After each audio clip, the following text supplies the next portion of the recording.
today, I hope it is audible properly. There is no much disturbance. Okay. So today we will start with gratuity and pension for the retired employee. Okay. In case of retirement, employee is supposed to get the gratuity, pension, leave encashment. Because sometime if it is voluntary retirement compensation is also given. Okay. So these cases we will be discussing because it requires calculation part. Okay. So now we are talking about the employee who's retiring and getting the benefits. Okay, I'll take the Word file.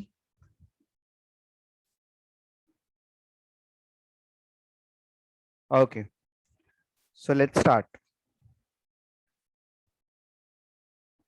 So at the time of employee, wait, at the time of retirement, I'll, okay, share the screen. Okay, so we will be first talking about gratuity. Okay, what is gratuity? Gratuity is the amount received in lump sum by the employee after, maybe before the retirement or after the retirement. So it is like gratitude. Okay, it is lump sum payment which is given to the employee for his or her services. ठीक है, तो आप एक span complete करोगे तो आपको उसके बाद ग्रेचुटी मिलती है ना. सो एज अ ग्रेटिट्यूड आपको ग्रेचुटी मिलती है. ठीक है, तो टर्म भी वहीं से ओरिजिनेट भी होता है. ठीक है. सो अगर आपको ग्रेचुटी अगर लाइफ टाइम में मिली है, मतलब we are not talking about retirement now. If gratuity is received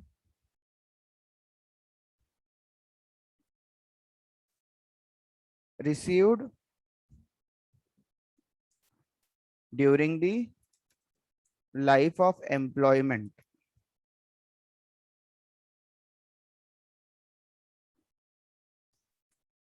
then it is fully taxable. So ये लाइफ टाइम की बात होगी. And what happens at the time of retirement?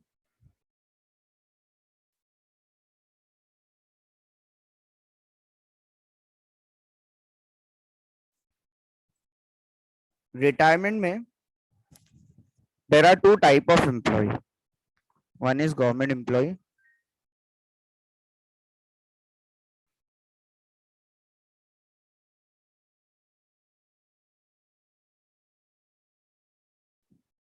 Government employee को इस तरफ ले लेते हैं and this is non government employ.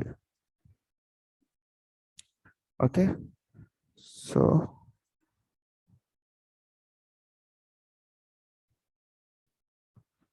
if you are talking about government employee, then it is fully exempt.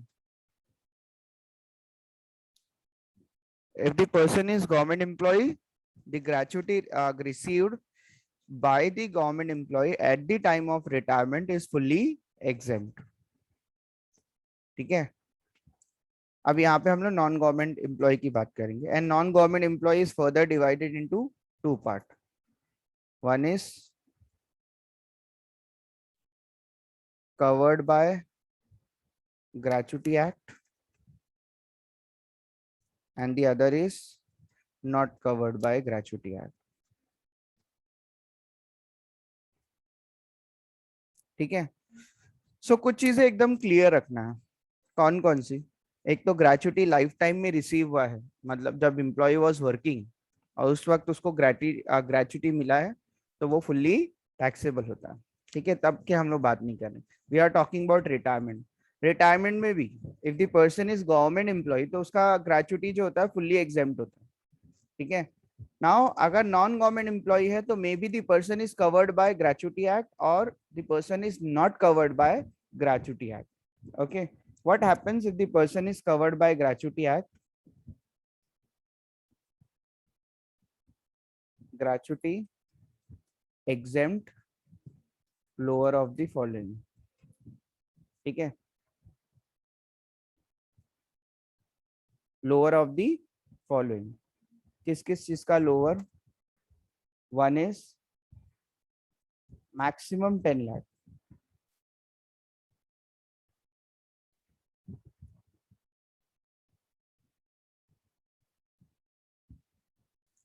Second actual given in the question, actual gratuity received, मतलब ये आपको question में जो दिया होगा वही ले लेना, ठीक है। सेकेंड, लास्ट वन, आपको सैलरी लेना है। If the person is covered by gratuity act, तो हम लोग लास्ट ड्रॉन सैलरी लेंगे उसकी, क्योंकि सबसे ज्यादा सैलरी जो होती लास्ट ड्रॉन सैलरी होती, into half, sorry into 15 divide by 26। So actually it should be 15 divide by 30, लेकिन वो 4 हॉलीडेज की वजह से इट इज 15 डिवाइड बाय 26। तो when the person is covered by gratuity act, तो उसको कई जगह पे बेनिफिट मिलते हैं। फर्स्ट ऑफ ऑल उसको लास्ट ड्रॉन सैलरी लेने का बेनिफिट मिलेगा। लास्ट ड्रॉन सैलरी क्योंकि क्या होती है, सबसे ज्यादा होती है इसीलिए, ठीक है। और यहाँ पे 15 डिवाइड बाय 26, उसको हॉलीडेज का भी बेनिफिट यहाँ पे मिल रहा है, ठीक है। Multiply by completed years of service,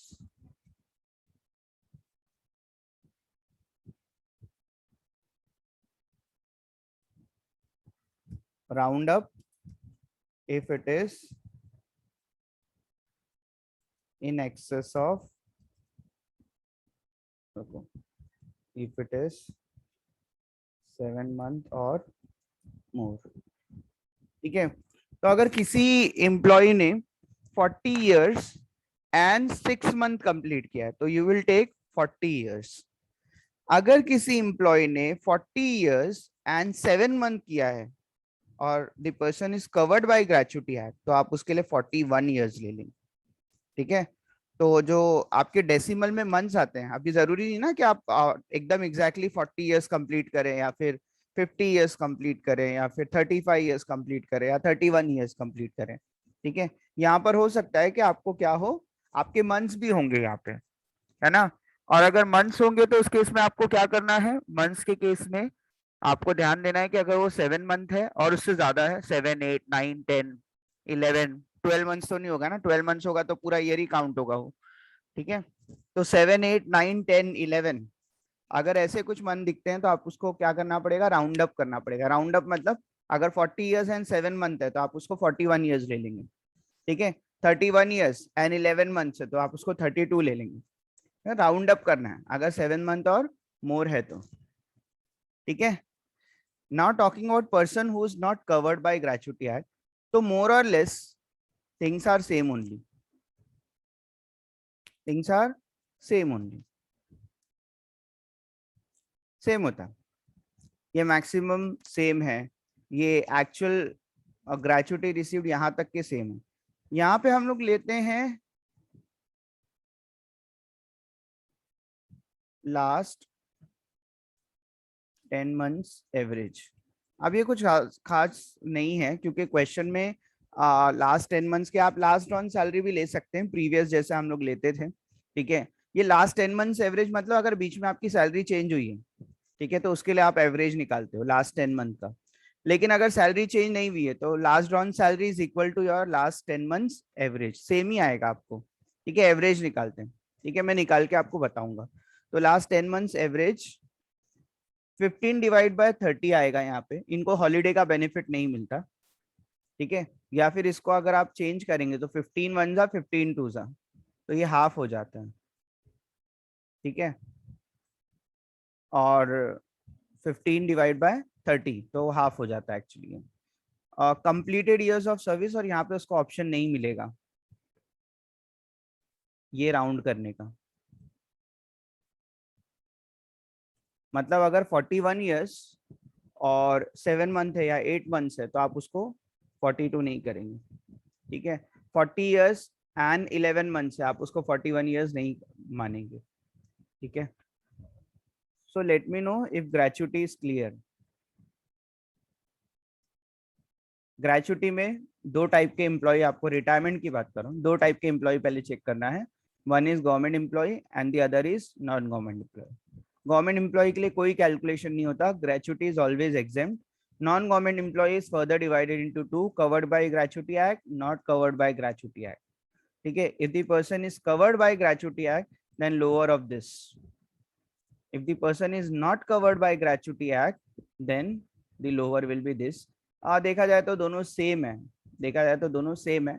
The only thing is कि यहाँ पे थोड़ा बहुत कैलकुलेशन का मतलब डिफरेंस आता है, थोड़ा बहुत डिफरेंस आएगा, और थोड़ा थोड़ा बहुत नहीं, बहुत ज्यादा फर्क पड़ जाता है. अगर लास्ट ड्रॉन सैलरी आपकी मतलब लास्ट 10 मंथ का एवरेज अगर आपका अलग आ रहा है तो ठीक है. इवन 1/2, यहाँ पे पूरा हाफ लिया है लेकिन वहां पे कम है. देखो हॉलीडे का बेनिफिट निकाला हुआ है उधर पे, 15/26 है. संडेज जो होते हैं 4 संडे वहां पे माइनस करते हैं, यहाँ पे नहीं करते. ठीक है. और कंप्लीटेड ईयर्स में भी वहां पे ऑप्शन है राउंड अप करने का, लेकिन यहाँ पे ऑप्शन है ही नहीं. ठीक है. Okay, now look at the question, income from salary. ये एक क्वेश्चन है यहाँ पर.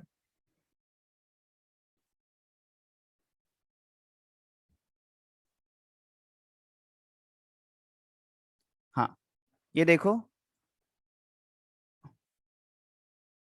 Okay, miss Jyoti is not covered by the payment of gratuity act. तो she is not covered by payment of gratuity act. ठीक है. और वो गवर्नमेंट एम्प्लॉय भी नहीं है, कहीं पे दिया नहीं है. ठीक है. तो गवर्नमेंट एम्प्लॉय होती तो फुल्ली एग्जेम्प्ट हो जाती. ठीक है. और since she is not covered by gratuity act, तो आपको ये वाला फॉर्मूला यहाँ पे अप्लाई करना है, not covered by gratuity act. Okay, so what is given in the question? From retires during 1920, तो आप ईयर थोड़ा सा स्किप कर दो क्योंकि आपको 2021 रहेगा. From DNC D data system and services, ₹45,000 as gratuity. उसको ना 45,000 ग्रेचुटी मिला है, तो एक्चुअल ग्रेचुटी आपका कितना है? 45,000 है.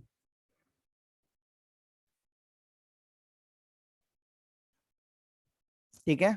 तो एक्चुअल ग्रेचुटी आपका 45,000 है, एंड मैक्सिमम तो 10 लाख सेम रहेगा. We will have to calculate this part. हम लोग करेंगे अभी इसको कैलकुलेट, और देखेंगे कि तीनों में से लोअर क्या आ रहा है. ओके, क्या क्या चाहिए आपको? You need last 10 months average. Okay, her average monthly salary during last 10 month is 2,200. देखो 2,200 है, मल्टीप्लाई बाय हाफ तो वैसे ही रहेगा, है ना, multiply by till date of her retirement she received 16,500 as salary. ये तो आपकी सैलरी का है. ऊपर 45,000 as gratuity after a service of 40 years and 1 month. अब यहाँ पर उसको ऑप्शन तो नहीं है राउंड अप करने का, तो जितना भी ईयर कंप्लीटेड है सिर्फ उतना ही आप ले पाएंगे, तो 40 years लेना है आपको. सो मैंने लास्ट ऑन सैलरी लिया, हाफ वैसे ही लेना है क्वेश्चन में, और इनटू 40 years कंप्लीटेड लिया है मैंने. ठीक है.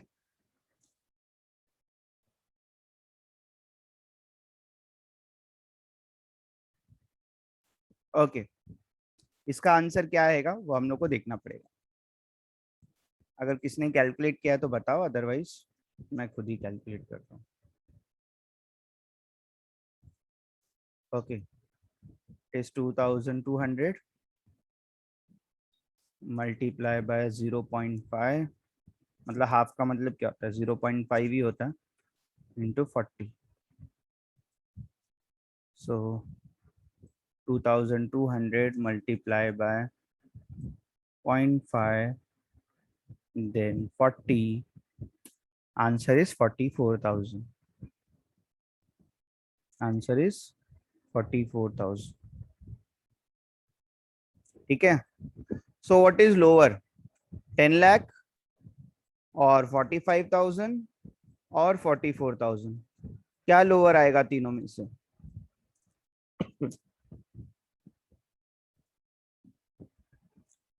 बोलो, नींद से जागो,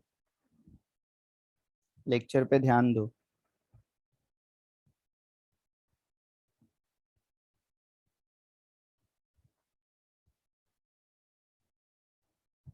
मेरी आवाज आ रही है क्या? Is it Audible? Yes, yes, sir. Yes. तो what is lower between this three?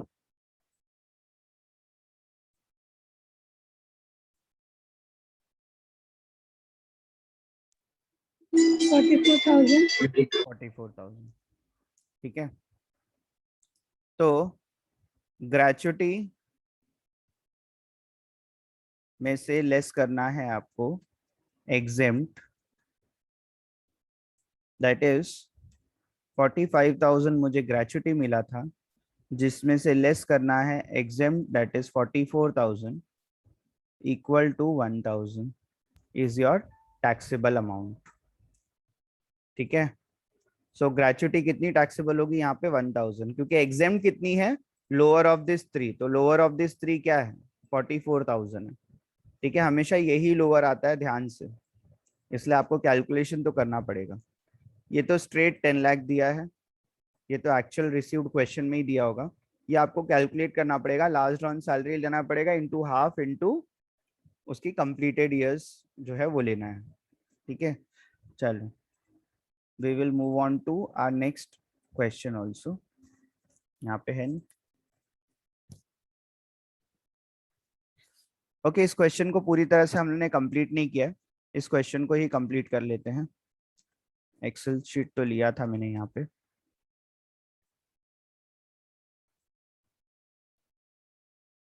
Zoom कर लेते हैं, थोड़ा फॉर्मेट बना लेते हैं।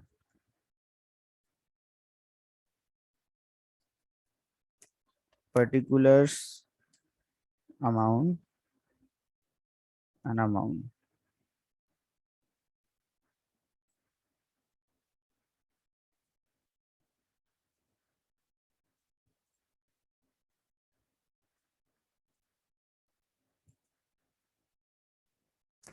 computation of total income,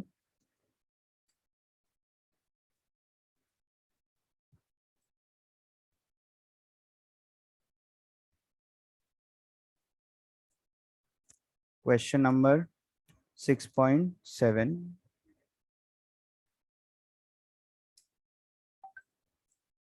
ठीक है, क्वेश्चन नंबर 6.7। अभी यहाँ पे देखो और भी डिटेल्स दिया हुआ है यहाँ पे। Till date of her retirement she received 16,500 as salary.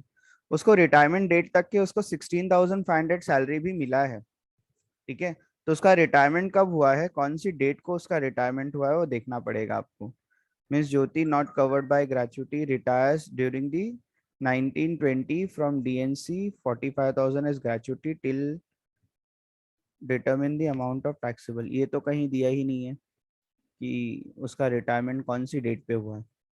ठीक है, तो determine the amount of taxable salary. अच्छा, till date of retirement she received 16,500 as salary, तो उसको 16,500 उसकी सैलरी मिली है। पर मंथ लिखा नहीं है, इसलिए आपको कुछ मल्टीप्लाई करने की जरूरत नहीं, उसको सैलरी 16,500 मिली है। पीटी उसका 2,200 है, तो आपको पता है पीटी आपको डिडक्ट करने के लिए काम आएगा। ठीक है, तो यहाँ से स्टार्ट करेंगे। सबसे पहले उसको बेसिक सैलरी कितना मिला है, बेसिक सैलरी उसको क्वेश्चन में दिया है कि 16,500। आई थॉट कि ये पर मंथ है, बट पर मंथ है नहीं, तो आपको जरूरत भी नहीं है चेक करने की कौन से मंथ में रिटायरमेंट हुआ है।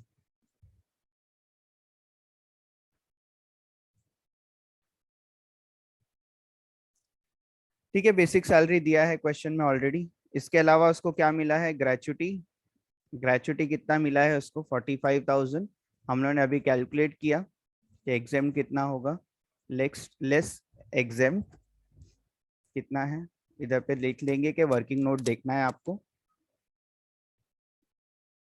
वर्किंग नोट नंबर 1, ठीक है, 44,000 हम लोगों ने अभी कैलकुलेट किया था, उस हिसाब से टैक्सेबल कितना था, 1,000 है, मतलब उसकी सैलरी कितनी आ जाएगी, टोटल कर लो।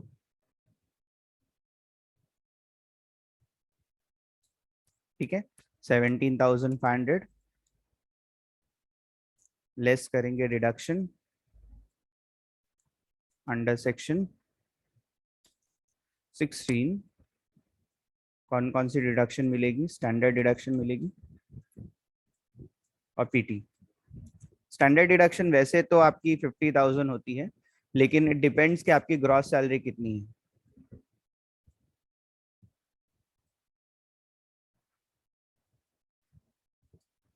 ठीक है, इट डिपेंड्स कि आपकी ग्रॉस सैलरी कितनी है। यहाँ पे देखो आपकी ग्रॉस सैलरी 17,500 है, तो आप हमेशा स्टैंडर्ड डिडक्शन कितना लेंगे, इससे ज्यादा नहीं ले सकते। वैसे हम लोग 50,000 लेते थे हमेशा, क्योंकि वहां पे सैलरी ज्यादा होती थी। आपके क्वेश्चन में भी आप 50,000 ले पाएंगे, लेकिन 50,000 लेने के लिए, माइनस करने के लिए यहाँ पे 50,000 अमाउंट भी तो चाहिए, है ना। तो आप कभी भी इतना माइनस नहीं कर सकते कि आंसर नेगेटिव आ जाए। तो अगर मैं 17,500 में से 50,000 माइनस करूंगा तो आंसर क्या हो जाएगा, आपका माइनस में आ जाएगा। पीटी भी दिया है आपको, पीटी इज 2200। ये भी आपको ध्यान देना है कि इसका टोटल भी किससे ज्यादा नहीं आना चाहिए, 17,500 से ज्यादा नहीं आना चाहिए। ठीक है, आपकी सैलरी नील हो जाएगी, लेकिन आपकी सैलरी कभी भी माइनस में नहीं आ सकती। ठीक है, अगर आप इसका टोटल बाहर ले लेंगे तो माइनस करने के बाद माइनस में आ जाएगा। Net income from salary.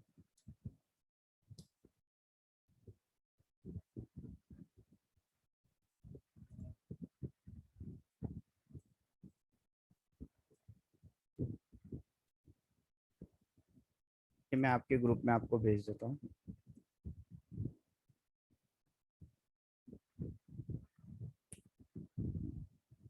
और क्वेश्चन होगा, रुको। अब तक इसमें कुछ डाउट है तो आप पूछो।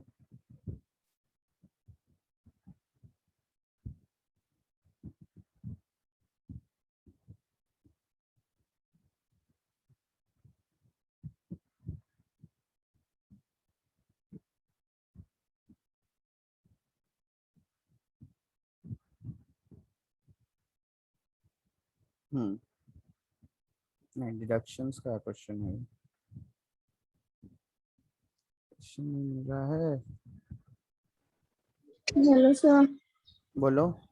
सर ये जो स्टैंडर्ड डिडक्शन है उसको प्लस नहीं करने का है क्या पीटी को?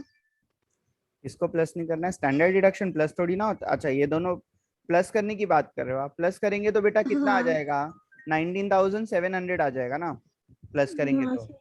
लो, प्लस करने के बाद 19,700 आ जाएगा, तो माइनस कैसे करोगे आप 19,700?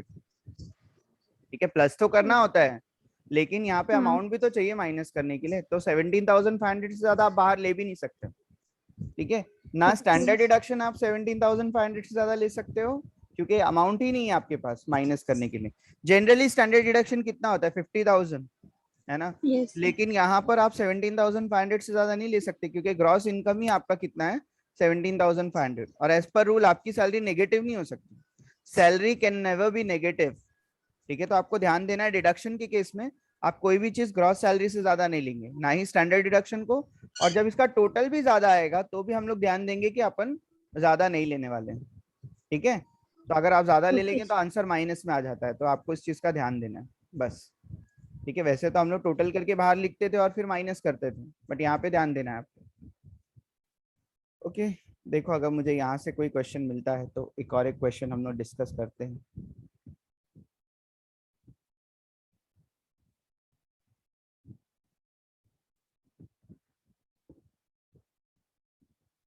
हाँ, क्यों नहीं हुआ?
ये तो पेंशन है, ये है आपका सैलरी से रिलेटेड।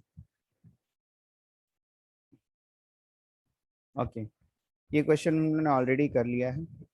किसी को चाहिए तो वो क्वेश्चन और आंसर दोनों का स्क्रीनशॉट ले लो। मैंने आपको अभी जो करवाया है सेम क्वेश्चन है, ठीक है। Okay, now non government employ once again आ गया, mister Manthan is not covered by payment of gratuity act, once again same. अच्छा, इसका मैंने आपको ये नहीं भेजा है ना,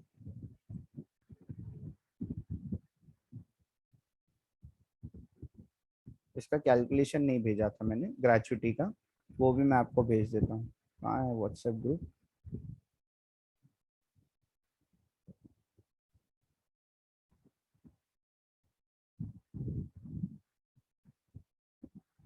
स्क्रीनशॉट चाहिए।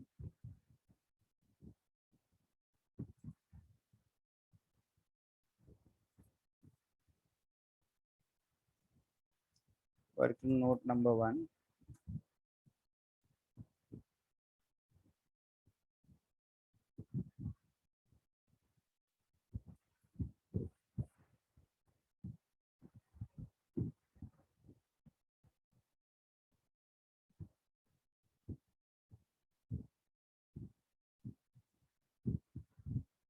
Okay, this is also send to you in your group, उसका वर्किंग नोट भी मैंने आपको भेज दिया है, तो अलग अलग पेज पे आ गया। Now we will discuss this question. Okay, miss Jyoti is not covered by payment of gratuity act, once again same case हो गया, मतलब यही वाला केस है, not covered by gratuity act है। तो आप वैसे ही करेंगे, सेम जैसे इसको सॉल्व किया था वैसे ही आपको सॉल्व करना है। मैक्सिमम इज 10,000, एक्चुअल जो है आपके क्वेश्चन में दिया रहेगा वही ले लेंगे। तो इसको, सॉरी,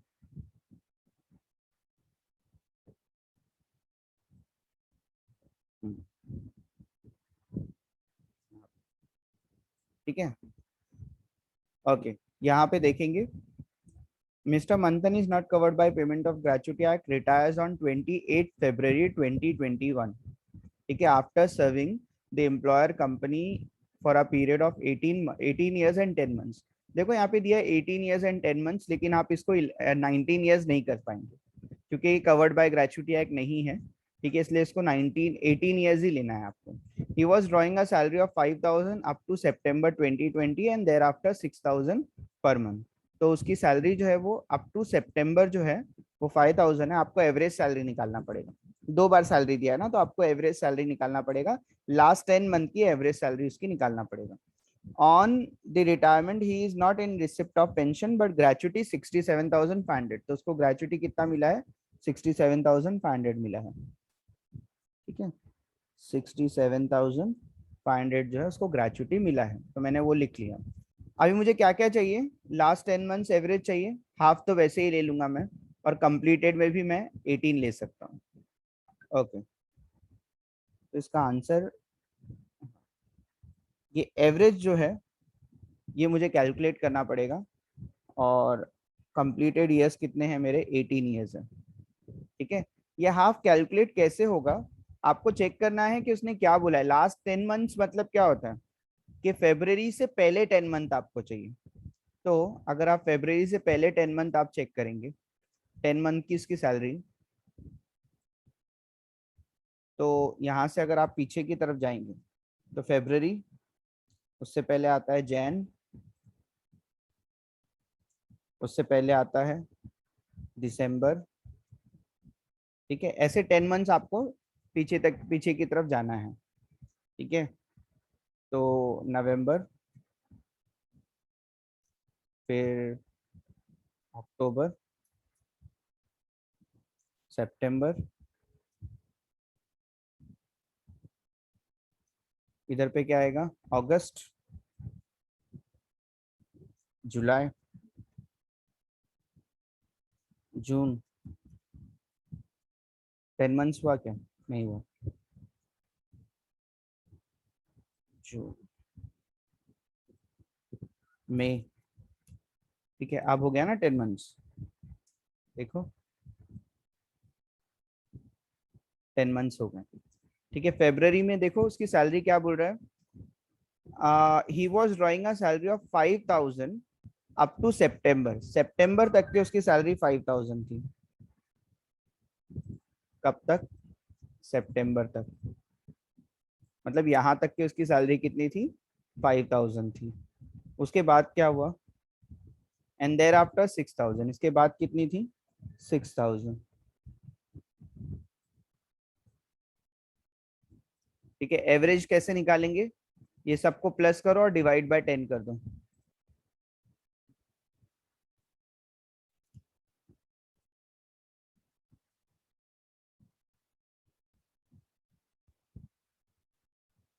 डिवाइड बाय 10 कितना आ रहा है? 5500।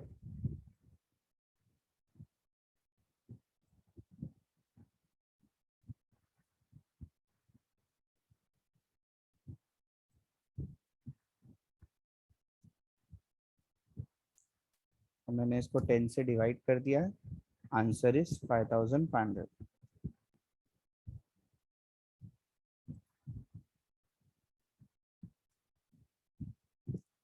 ठीक है, ये भी मैं कैलकुलेशन वहीं पे रख लेता हूँ, सो दैट कैलकुलेशन समझ में आना चाहिए।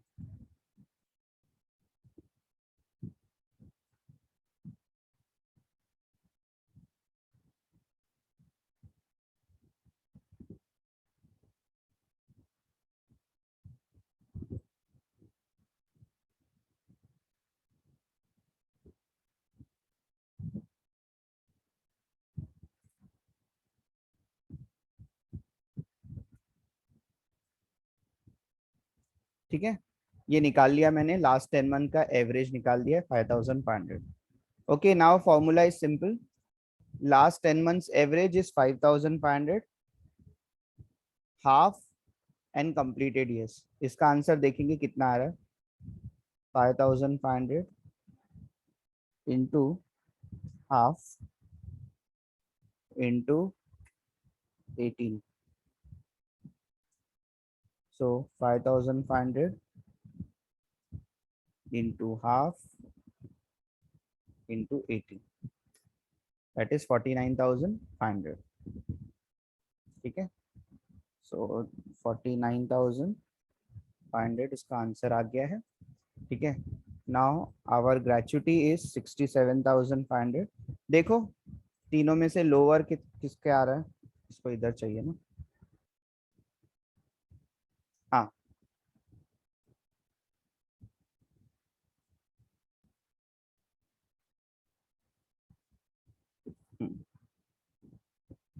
देखो तीनों में से लोअर क्या आया? 10 lakhs, 67,500 और 49,500 में से लोअर यही आ रहा है।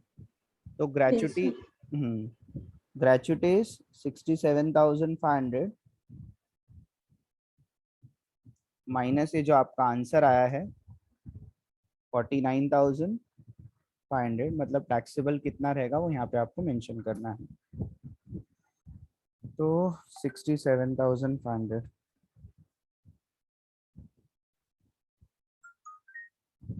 67,500 minus 49,500, answer is 18,000। 18,000 is taxable.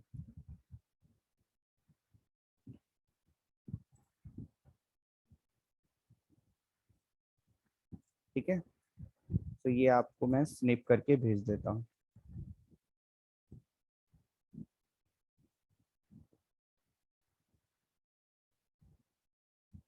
लेकिन इस पे क्वेश्चन नंबर नहीं लिखा है ना।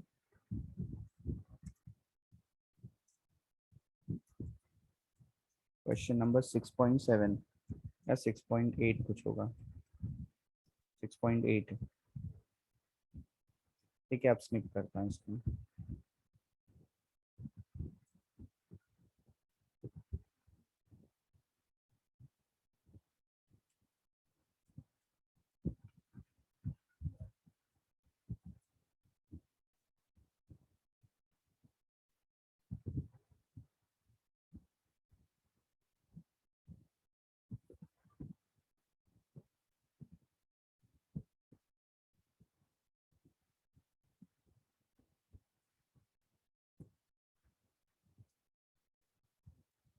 इसका क्वेश्चन भी भेजता हूँ मैं आपको।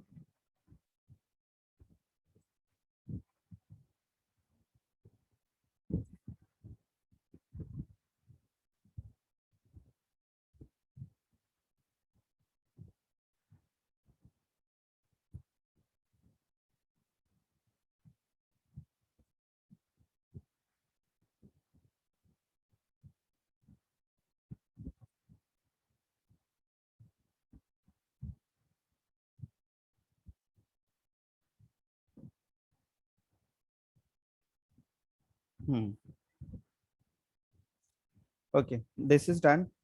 अटेंडेंस लिंक देना है आपको, तो मैंने लॉगिन कहाँ किया है?